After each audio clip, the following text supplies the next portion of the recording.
வணக்கம், welcome to Shanu சமையல். இந்த வீடியோவில் ரொம்ப சத்தான பீட்ரூட் பொரியல் சுவையாக எப்படி பண்ணுறதுன்னு பார்க்கலாம். இது ரொம்ப சிம்பிள் தான். அதுக்கு நான் 1/4 கிலோ பீட்ரூட்டை தோல் சீவிட்டு இந்த மாதிரி சின்ன க்யூப்ஸாக கட் பண்ணி வச்சுருக்கிறேன். பார்த்திங்கன்னா தெரியும். இப்போது இதை என்ன பண்ணலான்னா, நம்ம வேக வச்சுட்டு அதுக்கப்புறம் பொரியல் பண்ண ஸ்டார்ட் பண்ணலாம். பீட்ரூட்டை குக்கரில் வேக வச்சா ரொம்பவே சீக்கிரமாக ஒரு விசிலே வெந்துடும். அதனால நான் இன்றைக்கி குக்கரில் தான் வேக வைக்க போகிறேன். இப்போ இந்த நறுக்கி வச்சுருக்கிற பீட்ரூட்டை இதில் சேர்த்துடலாம். இது கூட சும்மா ஒரு 2 டேபிள் ஸ்பூன் அளவுக்கு தண்ணி சேர்த்தா போதும், நிறைய தேவையில்லை. இப்போது இதை நான் மூடி போட்டுட்டு ஸ்டீம் வந்ததுக்கப்புறமா வெயிட் போட்டு 3 நிமிஷம் மட்டும் வைக்க போகிறேன். நீங்கள் விசில் கணக்கு பார்க்குறீங்க அப்படின்னா ஒரு விசில் மட்டும் வந்ததும் உடனே ஸ்டவ் ஆஃப் பண்ணிடுங்க. அதுக்கு மேலே வச்சிங்கன்னா பீட்ரூட் ரொம்ப சாஃப்ட் ஆயிரும். அதனால் ஒரு விசில் வேக வச்சு எடுத்துக்கலாம். இப்போ குக்கர் மூடிலாம் இருக்கட்டும். இப்போ 3 நிமிஷம் கழித்து நான் ஆஃப் பண்ணிவிட்டேன். ஸ்டீம்லாம் ரிலீஸ் ஆகிடுச்சு. திறந்து பார்க்கலாம். பாருங்கள், இன்னும் கொஞ்சம் தண்ணி இருக்குது. ஆனால் இதை சேர்த்து வதக்கும்போது கரெக்டாக இருக்கும். இப்போ நம்ம பொரியல் பண்ண ஸ்டார்ட் பண்ணிடலாம். இப்போ ஒரு கடாய் சூடு பண்ணியிருக்கேன். இதில் 1 டீஸ்பூன் மட்டும் எண்ணெய் சேர்த்துக்கலாம். நிறைய எண்ணெய் தேவையில்லை, கொஞ்சமாக மட்டும் நம்ம தாளிக்கிறதுக்கு போதும். இப்போ இந்த எண்ணெய் சூடாகட்டும். எண்ணெய் சூடானதுக்கப்புறமா கொஞ்சமாக கடுகு, அதை விட கொஞ்சம் அதிகமான உளுந்து சேர்த்துக்கலாம். உளுந்து கொஞ்சம் அதிகமாக சேர்த்துக்கிட்டோம்னா இந்த பொரியலுக்கு நல்ல ஒரு வாசனை கொடுக்கும். இது பொரிய ஆரம்பிக்கும் போதே கொஞ்சமாக கருவேப்பிலை. உளுந்து நல்லா செவந்ததும் நான் ஒரே ஒரு பச்சை மிளகாயை நீல வாக்கில் கீறி வச்சுருக்கேன், அதை சேர்த்துக்கலாம்.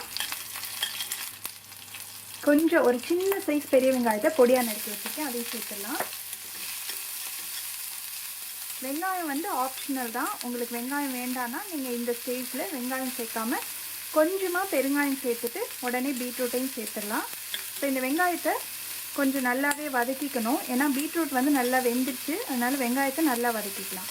பார்த்திங்கன்னா வெங்காயம் நல்லாவே வதங்கிடுச்சு. இப்போது நம்ம வேக வச்சுருக்கிற பீட்ரூட்டை அப்படியே சேர்த்துடலாம். நம்ம பீட்ரூட் வேக வைக்கும்போது தண்ணி நல்லா கம்மியாக சேர்த்ததுனால கரெக்டான அளவில் இருக்குது. தண்ணி நிறைய சேர்த்துட்டோம்னா ரொம்ப தண்ணியாயிரும். அந்த தண்ணியை வடிச்சிட்டோம்னா சத்தும் போயிடும். அதனால தண்ணி அளவாக சேர்த்துக்கிட்டோம்னா இந்த மாதிரி பொரியல் சீக்கிரமாக ரெடி ஆயிரும். நல்லா கலந்து விட்டுறலாம். ஒரு 2 நிமிஷம் இருந்தால் போதும். நம்ம பீட்ரூட் வேக வைக்கும்போது உப்பு சேர்க்கல, அதனால இப்போ தான் உப்பு சேர்க்கணும். தேவையான அளவு உப்பு சேர்த்துக்கலாம். நல்லா கலந்து விட்டுறலாம். ஒரு 2 நிமிஷம் மட்டும் இருக்கட்டும். பீட்ரூட்டை குக்கரில் வேக வைக்கும்போது தண்ணி கம்மியாக சேர்த்துக்கோங்க.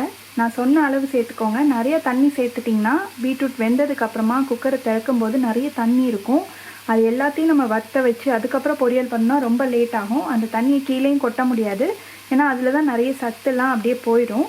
அதனால் அளவாக தண்ணி சேர்த்து ஒரு 3 நிமிஷம் மட்டும் வேக வச்சு எடுத்துக்கோங்க, கரெக்டாக இருக்கும்.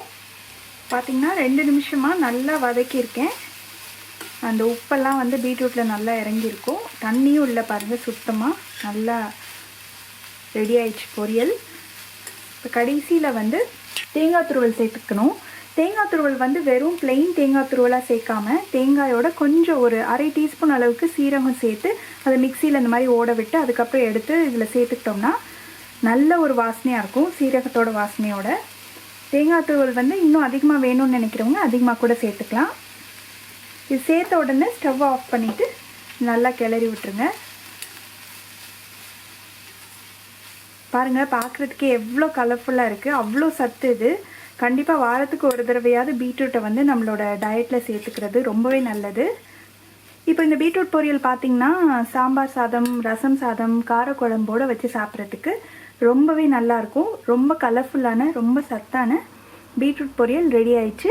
நீங்களும் இந்த ரெசிபியை கண்டிப்பாக வீட்டில் ட்ரை பண்ணி பார்த்துட்டு எப்படி வந்ததுன்ற கமெண்ட்ஸை சொல்லுங்கள். இதே மாதிரி நிறையா வீடியோஸ் பார்க்கணுன்னா இந்த சேனலுக்கு சப்ஸ்கிரைப் பண்ணுங்கள். ஷானு சமையல், எளிய முறையில் இனிய சுவையில். நன்றி.